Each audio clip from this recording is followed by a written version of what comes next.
104.7 The K, Mike the intern, Jake, my dad Bart, on the studio again. We didn't get fired. They didn't cancel us after our bye week show. It's that's fun. We're back. It's the Red Lot. Your official live and local pregame show here in Missouri on your home weekend. 104.7 K. Last week we worked together. I got some water to see how everything's working here. Feel like we got a pretty good response, especially for a guy who's never done this before. Heck yeah. Hey, Pop that cherry. He's still not sure if he actually wants to do it or not, but either way, we got a very pinnacle game today.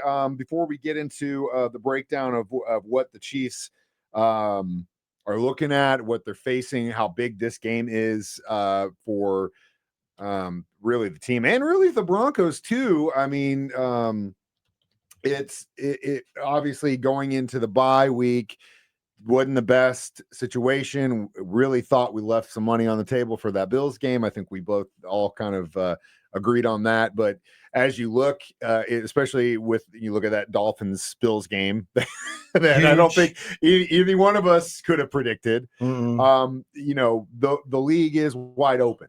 As far as the league now, the AFC West, that's a different story. I was hoping that either the Chargers or Broncos would get an L. They were close. I really think the Chargers might be more of the real deal than the Broncos at this point. But anything you guys saw in the bye week that kind of stood out to you? It was just another, like you said last week, we're hoping the Broncos would lose to the Raiders, winning by 3 at home. That was kind of unprecedented. I do think you hit the nail on the head with the Bills losing. Mm-hmm. I will tell you, after watching last night's game, the Patriots look freaking phenomenal. They do. And Henderson, I got him on my fantasy team. I picked up Judkins and him somehow. Wow. Nobody on our – I don't know what the hell these guys are doing in this fantasy league. They're not paying attention. But, yeah, 2 back-to-back games where he almost got 30 points. We're coming out as a rookie. That I don't know what Vrabel's going to – what the hell is Vrabel doing if he doesn't keep Henderson in? I know Stevenson's awesome, but, like – no, you got to roll with Henderson, right, yeah. Dad? Yeah. I mean, at this point, if Vrabel pulls him, like, what in the hell? Hey, this is was it Herm Edwards that put Rich Gannon, put him on the bench, put Elvis Gurr back in, and we lose in the playoffs? Was that the Todd Haley fight where that was that the Todd Haley fight where Haley kept calling this play and he goes out there and goes, "No, I'm not doing that. That's ridiculous." And then he still pulled him for the rest of the game, and we ended up losing. Yeah, God, don't even get that. Dude, there's some good old bad panic memories. Attack just hear the Oh. name Todd Haley. So again, I keep trying to make the point that you look across the league. There's no team that's lost any less than 2 games. In some cases, the leaders have lost 3. And we're 2 games back of the Broncos right now in the division. We really, really, really, really need to get this win. But again, I think going into the bye week, we needed to clean some things up. I think our boys needed rest, but you see Andy Reid's record coming out of the bye since being the Chiefs head coach. He's 6-1. It's like 24-2 or 3 overall in his career. Something like that. It's crazy. What is it? What do you think? Just making the adjustments, doing the things he needs to do. Season across? I just think he's good at having a little extra time and making the adjustments that need to be made. Do you think it plays into my theory about holding his cards close to his chest, and after the bye week is when he starts to open it up? I thought about that, and it I was late to the party, but it kind of dawned on me. Just win the West, baby. That's all you got to do. If we do that, just win the West. Yeah, that's all you got to do. Yeah. Well, that's it's not all. I mean, it's not that hard. No, I'm not that easy. It's not that easy. It's not that easy, but that's what you need to do. Yeah, and the other thing is, like I said, if you took the Denver Broncos and put them on any other division in the NFL, they would be in first place. If you took the LA Chargers and put them on any other division in the NFL, they'd be in first place. Yep. And then behind them, you have the Kansas City Chiefs. So arguably right now, in my opinion, the strongest division in pro football.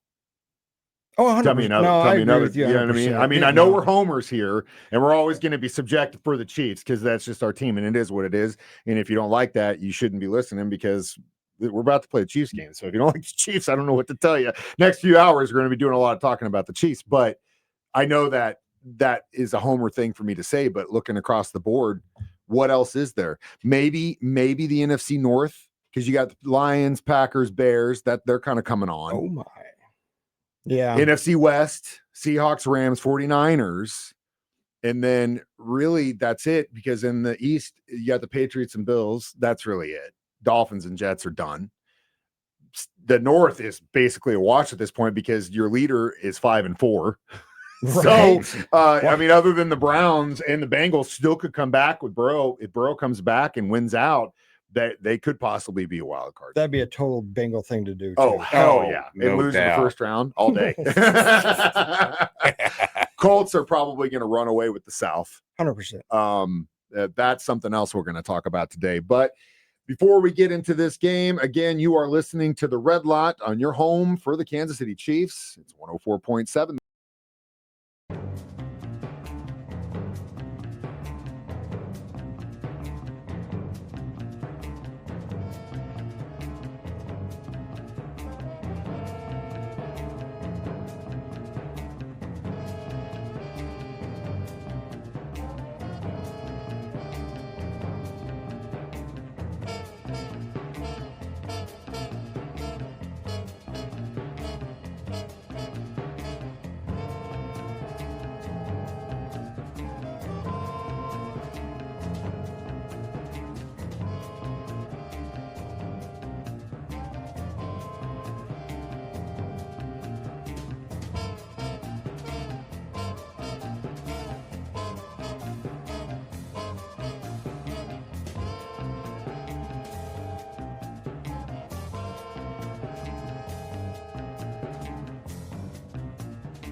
.7 The Cave, Mike the intern, Bart Holmes, Jake.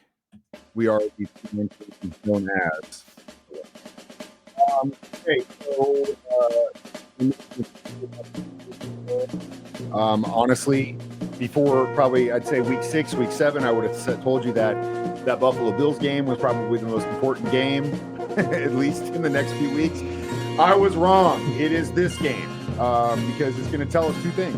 One, it's going to give us the trajectory of the Kansas City Chiefs. And it really, at that point, if we get the dub, then hopefully our future is in our hand. But if we don't win, then suffice to say, and it hurts me to even say it, the Denver Broncos are the real deal. Those are the two things I think we're looking at. Are the Chiefs for real, or are the Broncos for real? Jake, your thoughts? Well, I think that we know what we have. We have got a fantastic coach. We have a fantastic offense. I'm not taking anything away from the Denver Broncos. They've won some really crappy games this year. We've tried to call them frauds. You see it all over off Facebook. They're frauds and all this stuff. But it's like, hey, you know what they say about the good teams? They win the close games. Yes. And so I will tell you, I was looking at our schedule. It's almost like we have to win out to be somebody in the playoffs. Mm-hmm. We're going to make the playoffs. I know we're still in the hunt. According to ESPN, right now we're in the hunt. We're not officially in the playoffs, but man, this is how the Bills handled the Chiefs last week. This is how we need to handle the Broncos this week to show them who's daddy. Because we have been their daddy for 9 years or longer, but we've won this division for 9 straight years. Yep. And I'm telling you, this game is humongous. It's huge. It's huge. Yeah. And to kind of hit the nail on the head, what you're saying is their point. There's only really one game that I'm seeing, and that was the Bengals game. Oh, and the Cowboys game. That was 20. Every other game is either 3, 1 point, or 2 points. That's a coaching thing. Is that a team thing? It's deja vu of our season. Exactly what I'm thinking. Yep. Exactly what it is. It is. But it's time to put an end to that dream. I know, and it's not. I really. It seems like, but that's the way the league plays it. That's how they're all playing it, except for Nick Sirianni, who thought it was a good idea to bomb the ball down and. Dude, he's such an idiot. I know. And then he tried to go out there and like justify. And you see the post game, like they were trying to call him out on it. And he's like, "What are we debating the call? Huh?" He's like, "No, I'm not debating. You already made the call. I just want to know what your thought process was." You had 20 seconds left on the. You gave him 30 seconds. They could have tied that game. They could have. I don't know what Easily. they were thinking. That's Nick Sirianni though. He's such a Hey, speaking of other coaches, did you see the coach for the Dolphins trolling the fans from his car as they're walking the Bills fans? As much as I don't like him because I think he's insane, I love that about him. I love that very much. Oh, it's great. Because It was great. Yeah, you couldn't ask for a better fan base to have that happen to. It gives me pause that I don't want to be sitting here a week from now talking about, God, why'd they play it so close? Why'd they play it so close? So what do they do, Dad, to not play it so close? I may not show up next week. I was gonna say, hey, you're in, baby. Don't be telling me you that. got a bleep button? Yeah. Yeah, well, kind of. I'm gonna have a blow up doll of you. I don't know. I don't know. I think we all still waiting for them to figure it out and get it clicking. It's hard. That's, I think, one of the hardest things that we have to do when it comes to jobs like this, and also being hardcore fans. I get asked all the time, what do you think is going to happen? I get label guys that I talk to about music projects that are gambling addicts that are putting money in there, always asking me, so what's the Chiefs deal? And I'm like, I'm not going to tell you. The Chiefs are what, favorite 3.5 on this one? Right? Which blows me away. Which still blows me away. But I almost had to say, because that was the 3.5. We were favored 3.5 at Buffalo, in Buffalo. Well, truthfully, it's 6 because when you're on the road, that home team automatically gets 3 points. So it's really, if we were at home, it'd be favored by 6. So but again, back to what I was saying, I just exactly what you just said. We'll see. I think they need to go to chunk plays. Well, we talked about that last week. They need to settle down. If they don't start trying to get 5-8 yard gains and keep going, try to go 20-30 yards down the field, and all the teams are just going to play to that. Yeah. And it's going to be very difficult. And unfortunately, that's what they've been doing. Yeah. And that's in when they've lost, Broncos D are no joke. They've got they're 14 sacks higher than any other team they better figure out a way to deal with the sack. And that's the main really goal. Simple. Those no pressure rushes, just like Bosa was doing to us in Buffalo, are very easy to negate if you look to your left or right and see your running back standing there going, "Hi, hey, I'm on your team, buddy." Hey, so I think it's settling down.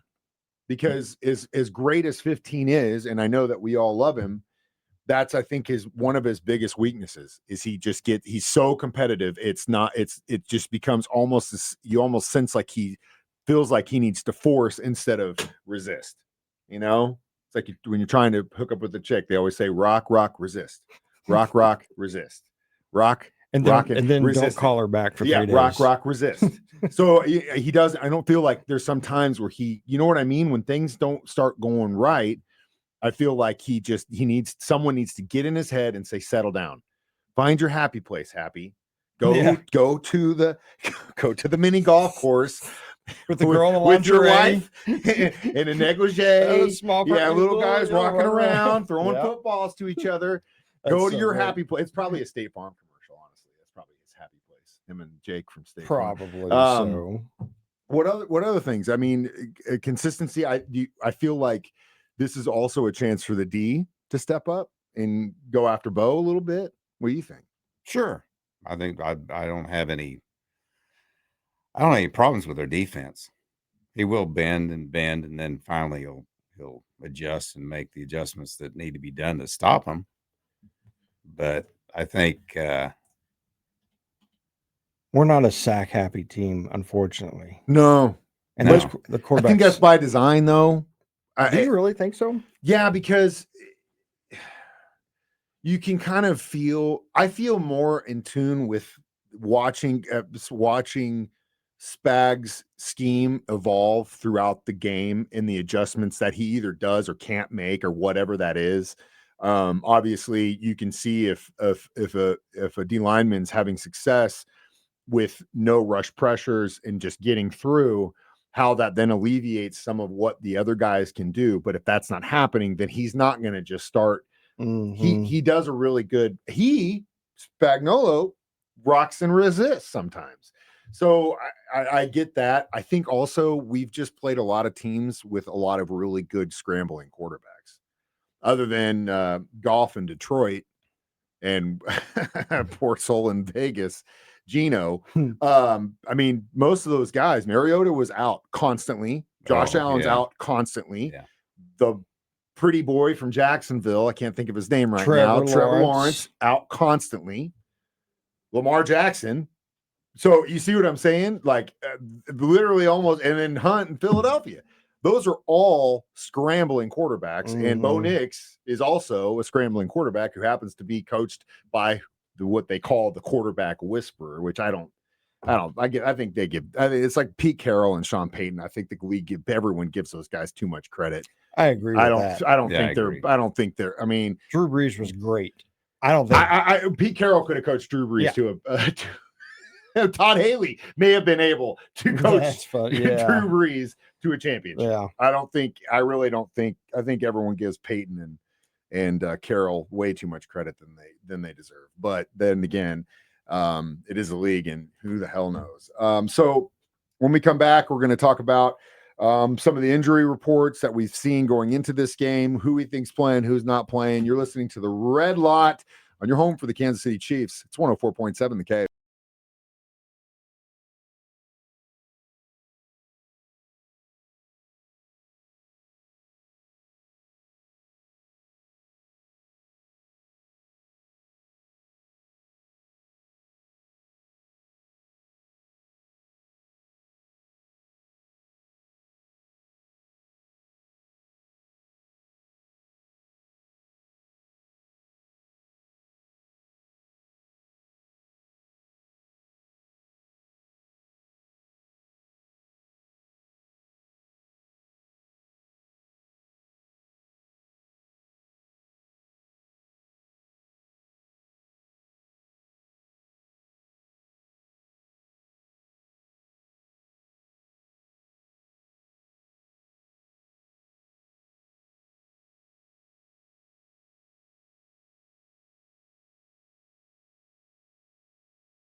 .7 The K. If you are listening to your home for the Kansas City Chiefs, it's the Red Lot, your live, local, and nothing but Chiefs pregame show before the Chiefs Radio Network takes over. About 2 o'clock when the Kansas City Chiefs broadcast starts in Denver. We're at that part of the show where we're going to kind of look at some of the injury reports going into this game and some of the guys that played, some of the guys that did practice this week. Obviously, first up is Pacheco. He's definitely not going to be playing. So do we see another run-heavy Kareem Hunt game? Are we going to get Rashard Smith involved? What do you guys think? What do you guys think we're going to do? Who's going to be our savior in that running back role? It's got to be Kareem. I mean, the dude is the starting quarterback, and Rashard, love him to death. He's quick. He's small.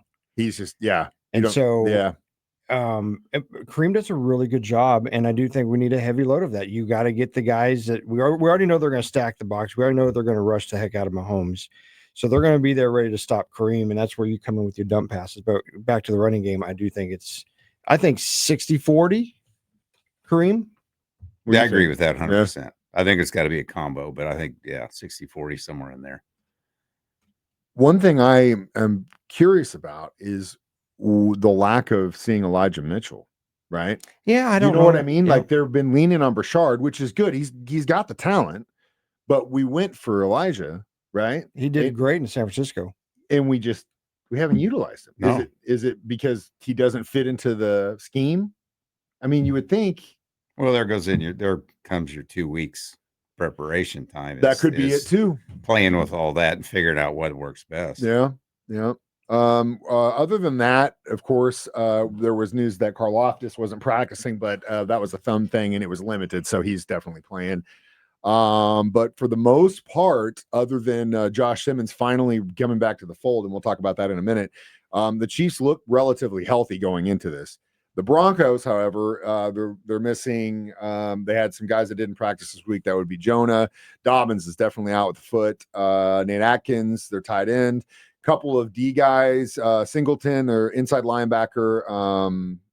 Jonah's their outside. And then they have Surtain. That's a huge one. Hasn't practiced twice with a pectoral. Is he playing? He had DNPs, but that I would assume that Surtain is probably going to be one of those that's going to play no matter what. I mean, pectorals that sucks, but you would think that he's going to be able to play through that, right? He's going to try. I mean, yeah, but then if he can't, we exploit the hell out of that. Oh yeah, but be careful. That's what we tried to do with the Bills. See, that's what I'm saying, and that is kind of what I was trying to get to is. Going into that Bills game, everyone's like, "Oh man, she's lighting it up. She's gonna light it up. They're gonna light it up." Bills defense ain't, but those kids stepped up, man. Well, and it was their Super Bowl, and then they had nothing left and lost to the Dolphins. Or they didn't plan for it. I mean, they gave. Or the Dolphins watched the film and figured out how to beat them. We couldn't figure it out at halftime. They made Josh sound look like a little bee. Oh, big time. And nothing, it was fantastic. Nothing makes me happier. Especially, okay, wait a minute. Let's just take a pause here. That's something I'm glad you just brought up. I can't for the life that one where he is probably one of the most take a dive quarterbacks in the NFL, and it's been proven. It was proven twice. One game when he came down on us and acted like he got pushed, and then that other one where he did a slide and then threw his head back. Somebody just tapped his head, and he just looks in, and I'm like, guys. Then he gets up laughing. Guys, he didn't get the call on that one. Thank God. Yeah, he just started laughing. But again, it goes back to, like I said, the officiating is just. I mean. How do we miss that tip on the intentional grounding call? You really need to move on. I know, but it's like I told you before. Hey, I'll guarantee you there'll be another call that you can. I know, but that's the thing. Like I told you before we started this, Ned comes in every day and he's like, here's a couple things I want to touch on, right? And sometimes we get to them all, sometimes we don't, just kind of like what we're doing now. The conversation becomes organic. One of his questions was, who's the officiating crew for the Denver Broncos game? And I'm going, wait a minute. Guy who's been doing this since the mid-60s. Did you used to bring that up in 72, 73? Hell, 85. No, never. Now we got to worry Why not we got to worry about who the officiating crew is? It blows my mind. Goodell, I know he's not going to do anything about it because it just affects the perception of the game, but I mean, if your car is ugly, if your baby's ugly, you got to do something. Could it be that they'd let him play the game back then? Oh, and the refs didn't have to do the back then. Refs didn't have to look for these little bitty, all this extra stuff that they have to try to keep an eye on. But see, that's the thing is and that's part of the problem, I think, is you go into the game, you know who your officiating crew is, but then you have to adjust to, they're letting us play. Yeah. Or I'm getting looked at and I barely had my hands on him and they called me for holding. So it better be like this the whole time. Mm-hmm. Looking at you, Conkrin, make those adjustments, bud. Stop holding on returns, man. That is insane to me. That's that handicaps a team big time. Because you go in with the plan, you go in with the game plan, whether it's D or O, and then your officiating crew is like, oh, wait, they're not good. They've been letting this go all year. Now they're not. Yeah, I've been playing this way all year up till this time. Now you're going to start. Now you're going to start pulling me. It's as much as Juwan gets hell for. He's not the only offensive lineman that does that. And they didn't start calling it until it became a thing. And then they started calling it. It's just like the tush push. They cannot officiate that play. Man, there were 3, and I hate the Eagles and I don't care about the Packers, but both of those offensive lines moved before the ball was snapped in 3 separate occasions on that game. Yeah, the Packers got called for theirs, but the Eagles didn't on their first one. And that guy was a whole half second faster than the snap. Both of them were. They both leaned into it. Yeah. Now, again, we get to see it on TV and we get to see it in slow-mo. Then if that's the case, and the officials have obviously made a conversation between all of them saying, we're not even going to try to call it. We can't. That's how it feels. That's how it feels. But now you got to account for that. You got to account. But really, that's part of the play call is to lean into the ineffectiveness of the officiating crew. That's crazy. I agree with you. But the one thing on the tush push, the one thing that they need to call it. They just need to call it.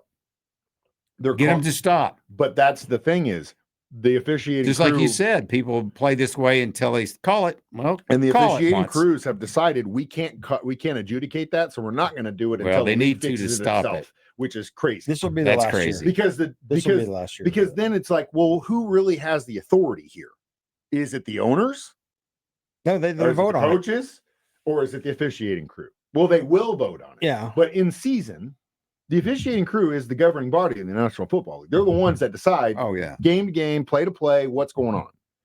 So to me, that's it's a little chicken bleep because it's like, make the call, like you said, but they won't because they don't like it. So they're forcing the league to make the change. Well, if they go back and rewatch a game and say, okay, they did the tush push 6 times and 5 out of the 6 times, there was a guy that started early. That's like over 85%. So you got to be like, okay, I'm going to watch this. If I even think someone moved, I'm going to throw a flag because they did it 85% of the time last week. That's why I'm trying to figure out what they're actually looking at. But in reality, what are you got everybody, you got the whole, almost everybody in there looking. What else is there to look at? That's what I'm saying. And how can you not see that?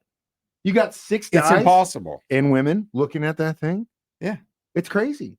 It's crazy. Well, on that note, the officiating crew is Adrian Hill. And I guess I actually looked this up. As far as his record when he calls or his team calls the Chiefs, he's done the first 6 seasons wearing a white hat. He's done 4 Chiefs games, and the Chiefs are 4-0 in which games he has officiated. So just putting that out there, not a bad stat for us. I hope he doesn't hear this, but I don't care because I'm so tired, and I have been tired of the league favors Kansas City. The league, they want the Chiefs to win. No. You could say the same thing about the Philadelphia Eagles. You could say the same thing about the Buffalo Bills. You could say the same thing about any East or West Coast team. It's not just us. It's like I've said for years.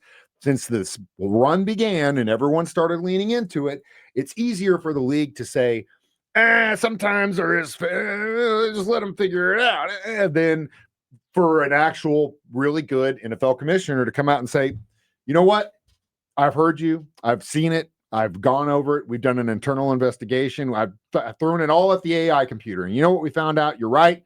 There is inconsistency in the NFL officiating. We need to do better, and that starts now. It starts with me, and this is the bar. Do you think Roger Goodell's ever going to say that? No, hell no. He's a baby. No, hell no. He's never going to say that ever. But that's the problem. That's the issue. I think we all can agree on that. Whether I was a fan of any other team, just want consistency, and then the ability to, like you said, let them play it. That's it. It's that simple. So hopefully that's what we'll get at Arrowhead Mile High Stadium today. When we come back, we'll do our predictions if we can. More next. It's the Red Lot on 104.7. The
104.7 The K, Mike the intern, Bart and Jake. We're back in the studio. It is Red Lot, and we are to that point of the show where we're going to try and come up with predictions. And the favorite at this point, 3.5.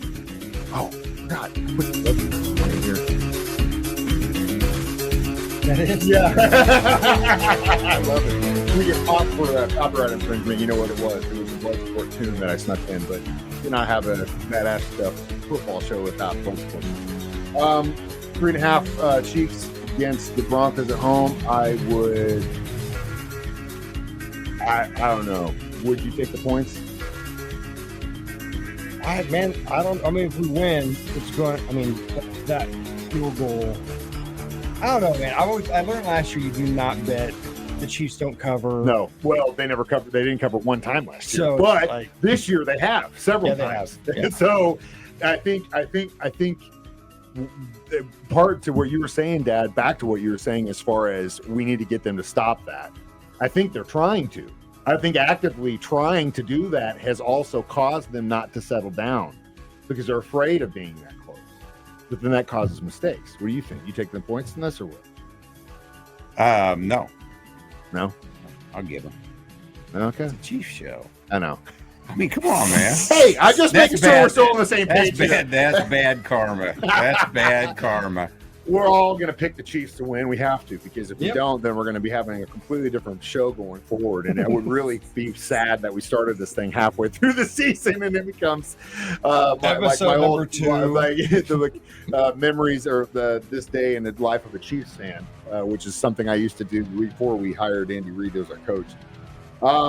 Again, I think it's going to be a hard-fought battle. I wanted to look up to who the Chargers are playing this weekend. Do they have the bye? No. Or do they have the bye this weekend? No, they don't. They are in Jacksonville. Hey, Trevor Lawrence, man. Hey, Trevor. If you're watching, Trevor, come on, pretty boy. That's a good-looking chick, man. You need to do what you do and run all over those guys. I would love it if Jacksonville could get a dub against the Chargers. That would be huge. I think they can too. What's the line on that? Do you see it? 3, and it's 3. Over under is 44. Yeah, that's probably. I'd take the over on that one. Take the over on that. I'd take it over on that one big time. Yeah, I would definitely take it. Because that was a 20-24. Both those teams are scoring high. So our over under is 45. That's 2 good defenses. I take the under. Yeah, I take the under. I have to because it's just, I know, again, I have, my fear is that this game is going to be a lot like that Monday night game. That was just 0-0 going into half. I feel like we're going to be single digits going into half. That's my prediction. I hope not. I want it to be Las Vegas again. I want it to be just a completely great blowout, and I'm just tuning out by halftime. I don't think that's what. I mean, he's my tuning out. It's like his 17th. I think he's paying more attention to the wings he's eating. There you go. By halftime, those wings are gone. Thank you very much. Maybe he'll be doing that. What's that? The bump, back away? No, rock, resist. There it is. Rock, resist. I can't remember who told me that. Some guy in college. Where I was at a party and he was talking to. It was Cole Chaney's brother, and his brother lived in L.A. And then he thought he was big time. We thought he was too, because I mean we were all teens and early 20s. We were like, this guy's cool as hell. His older brother came party with us. He was trying to help Cole with this chick. He's like, no, bro, you got to rock and resist. Rock, resist. How the little did I know that I would meet the same guy in Jay Stevens years later, and he would work with me for a decade because he's funny. Exactly the same guy. I think again, to try and land the plane on this show for this week, Chiefs have got a test. We're going to see truly what team they are. We're going to see whether or not the Denver Broncos are the real deal or they are frauds. I hate to use that term because some could say that we are as well, but you know what? It is what it is. Go Chiefs. And guys, thanks so much for coming in today. And we'll see you next week when the Chiefs take on the Colts at home. And hopefully we'll have a lot of stuff to talk about and celebrate. As always, you can watch these live on Facebook or YouTube every game day. It's about 2 hours before kickoff, and then we can always post these as free podcasts on our website, 1047thecave.com, or you can just listen to us do it live before the Chiefs broadcast. That is next, your Chiefs Radio Network, on your home for the Kansas City Chiefs, 104.7 The Cave. Go Chiefs.